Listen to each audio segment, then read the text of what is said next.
I'm Christina Aguayo in Dallas, and here are your top stories. 2 illegal migrants have been arrested for kidnapping and trafficking a 13-year-old girl in Florida. The Hillsborough County Sheriff's Office arrested 28-year-old Marlon Alfaro Alvarez and 25-year-old Floyd Amaya Garvin after they allegedly kidnapped a 13-year-old girl, then trafficked her. Deputies were able to rescue the girl after she sent a message to her sister telling her she was in danger. The sister called 911, and deputies were able to find the Tampa motel where the girl was being held captive.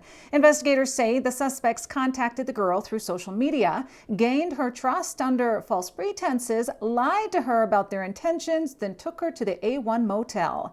At the motel, the victim begged to go home, but the illegal migrants allegedly held her down and wouldn't let her leave.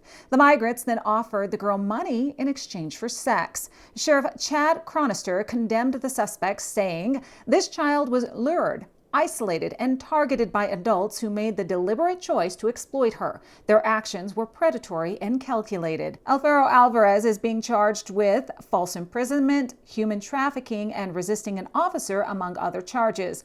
Garvin is being charged with human trafficking, false imprisonment, and contributing to the delinquency of a child. A 35-year-old man planned to massacre children at a Jewish daycare center after trying to buy assault weapons and hurling anti-Semitic threats at parents and preschoolers. Federal prosecutors say that Hassan Shoker, who was out on bail for prior charges, drove through the parking lot of Temple Beth El's Daycare in Bloomfield Hills, shouting anti-Semitic slurs and threats at parents who were dropping off their kids. According to police, Shoker planned to, quote, follow through on his threats against the parents and preschoolers as they walked into a place of worship. Immediately after his anti-Semitic rant, Shoker drove to a gun shop in Dearborn, Michigan, home to the country's highest population of Arab Americans, and tried to buy 3 semi-automatic weapons: a Delton AR-15 style assault rifle, a Lander Arms automatic shotgun, and a Glock pistol. The gun store owner overheard Shoker say he planned to use the guns for, quote, God's wrath. Then a federal background check showed he had prior felonies, so he wasn't allowed to buy the guns. Shoker pleaded guilty to federal gun charges for lying on his gun application about his felony record. He faces up to 7 years in prison. The Anti-Defamation League reported a 200% increase in anti-Semitic attacks nationwide since the October 7th terror attack in Israel, with 250 incidents happening in Michigan alone. New details have been released in the indictment of an illegal migrant who allegedly stole an identity, voted, and collected $400,000 in federal benefits. 59-year-old Lina Marie Orovio Hernandez, an illegal migrant from Colombia, was indicted by a federal grand jury in Boston for identity theft, federal benefit fraud, and voter fraud.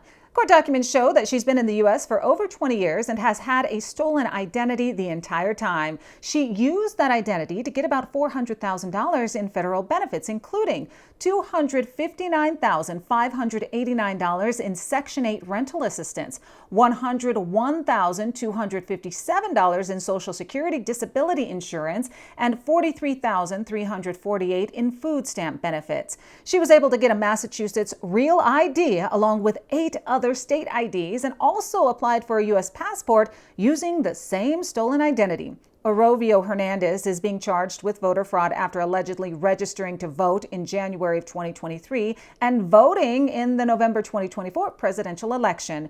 Surveillance footage shows her wearing an "I voted" sticker at a bank on Election Day. Orovio Hernandez faces multiple charges, including false representation of a Social Security number, making a false statement in a passport application, aggravated identity theft, receiving stolen government money, fraudulent voter registration, and fraudulent voting. If convicted, she faces 10 years in prison and fines up to $250,000 per count. She will also face deportation after she finishes her sentence. The Democrat governor of Massachusetts, Laura Healey, let an illegal migrant from El Salvador who was convicted of child rape and previously deported come back into her state and live directly across the street from a playground. Acting ICE Director Todd Lyons confirmed that the state knew about it and let it happen anyway. Governor Healey claims Massachusetts is not a sanctuary state, but Boston is a sanctuary city led by Mayor Michelle Wu, even though Director Lyons says that the state is operating like a sanctuary state. If sanctuary cities would change their policies and turn these violent criminal aliens over to us into our custody, instead of releasing them into the public, we would not have to go out to the communities and do this. Boston's my hometown, and it really shocks me that officials all over Massachusetts would rather release sex offenders, fentanyl dealers, drug dealers, human traffickers, and child rapists back into the neighborhoods.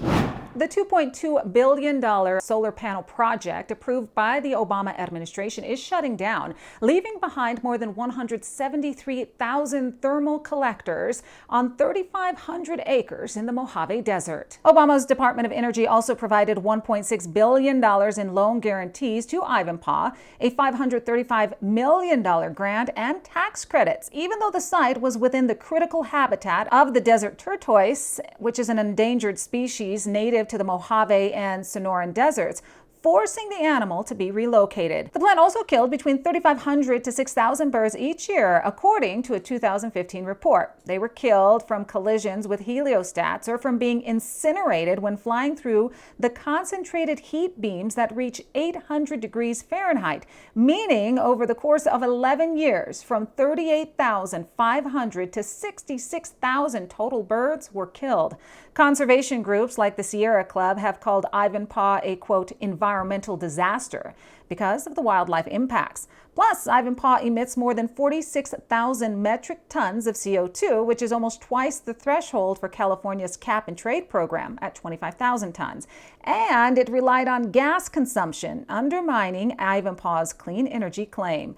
So the $2.2 billion Obama-era green energy investment meant to benefit the environment depended on natural gas because of cloud cover, killed tens of thousands of birds, displaced hundreds of desert tortoises, causing a risk of higher mortality rates, destroyed rare plant species and sacred indigenous sites, and had ecological costs that outweighed its benefits. Plus, the site's altered ecosystem may never fully recover. This marks the latest in a long list of Obama DOE-funded large-scale solar plants that went belly up. According to the solar insurer, 16 large solar companies have gone under since 2023, with more than 100 solar companies filing for bankruptcy in that same year alone. That's what you need to know. In Dallas, Christina Aguayo.